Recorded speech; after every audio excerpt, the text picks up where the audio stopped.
Even when we got all the reasons to get angry each day, we choose not to. Even when we have to be angry, we keep our cool. Life, after all, is beautiful. Good morning. Welcome to R5's Live Sensible Comments. In the previous episode, it was mentioned that in order to return to God, we must first humble ourselves. When anger controls you, it can harm your health. When it becomes persistent, it can ruin your whole life. That's why we have to get rid of it. That is our topic today. She believes that anger doesn't solve anything. Patience is the result of her ability to control it. Forgiveness made her a strong person. Friends, I am referring to teacher Rizzy. Makakaya ba nating maiwasang hindi magalit sa tuwing tayo ay nakakarinig ng mga hindi magagandang pananalita laban sa atin? O kaya sa tuwing tayo ay sinasaktan, pinapahiya, insulto o inuhusgahan ng iba? Marahil ay hindi ang magiging sagot natin, sapagkat alam natin hindi madaling maiwasan ang pagkagalit, lalong na kung nagdudulot ito ng matinding sakit at sugat sa ating emosyon at sa ating puso. Ang galit ay isa lamang natural na emosyon ng tao, at ito ay nararanasan natin sa iba't ibang antas. Maaari din itong magdulot ng pagkasira ng komunikasyon at mawasak ang isang relasyon, o di kaya sumira hindi lamang ng kalusugan, kundi maging ng buhay ng tao. Subalit, lubos tayong pinagpala dahil may mga salita ng Panginoon na tumatalakay sa mga prinsipyo kung paano mapipigilan ang galit at tuluyang itong maalis sa ating puso.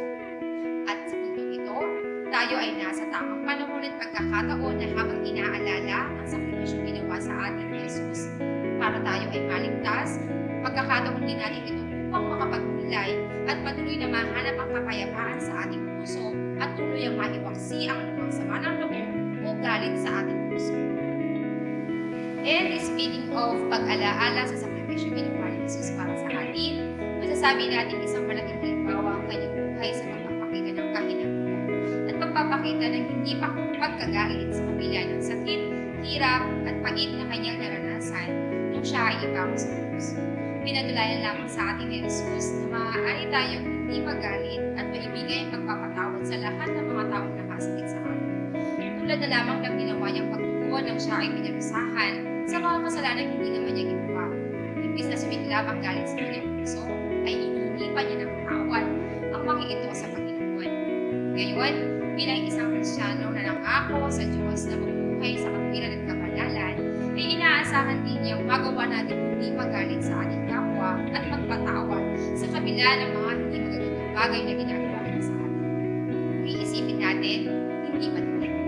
Pero, hindi rin naman sinabi ng Lord na laging mali ang magalit. May magkakataon, makatwirang lamang magalit kung ang pagkagalit ay nasa katwiran at kontrolatin ito. Kung sisikapin natin kontrolin ang ating galit, nagpapakita lamang ito ng tunay na lakas at kaunawaan. Gayunpaman, nararapat pa rin iwaksi ang galit o sama ng loob sa ating puso at magpatawad. Katulad na lamang ng sinasabi ng Panginoon sa kanyang salita sa Efeso chapter 4 verses 31 to 32. Alisin na ninyo ang lahat ng sama ng loob, galit at poot. Huwag na kayong mambubulyaw, manlalait at mananakit ng damdamin ng kapwa.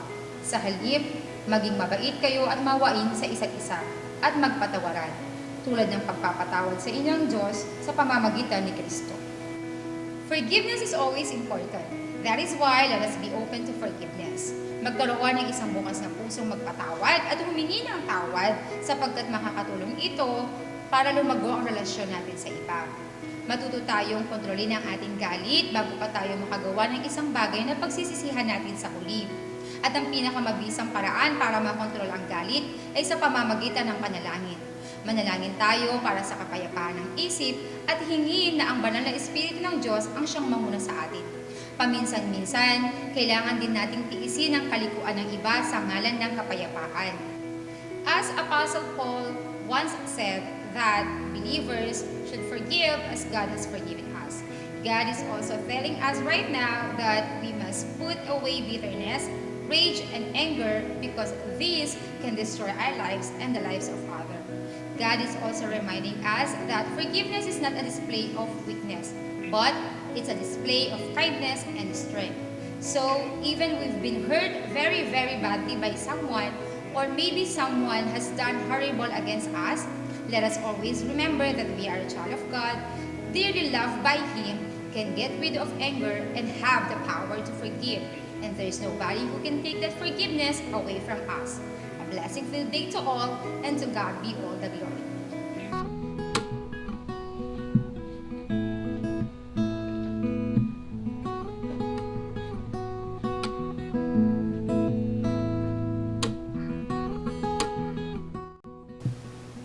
Ako yung sagot ko sa tanong na yan, hinahabaan ko na lang, Sir Chris, yung pasensya ko. Kasi baka kapag nagalit lang ako, may mangyari lang or lalo lang maging worse yung sitwasyon namin. Kaya pag may feeling ko mayroon ng something na pwede na kaming mag-away or magkakagalit na kami, I see to it na kinokontrol ko na lang yung sarili ko. Ang akin naman, ma'am, halimbawa, iiwasan na magalit, yung mas lalawakan pa yung pangunawa. Kapag naman nandun sa sitwasyon na parang hinihingi ka na dapat magalit ka, as much as I can, I try to compose myself and try to keep calm, and I will just be directing my attention. At this point, we're about to receive the best gift for today, and that is salvation. And to lead us for the prayer of salvation, here is Ma'am Mildred. Sige po, tayong lahat ay yumuko at manalangin. Ama, maraming salamat po sa pagkakataong ito.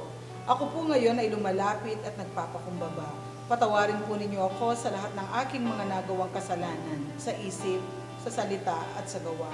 Sa oras pong ito, tinatanggap kita bilang aking Panginoon at sariling tagapagligtas. Puspusin po ninyo ako ng inyong Santong Espiritu at kabanalan.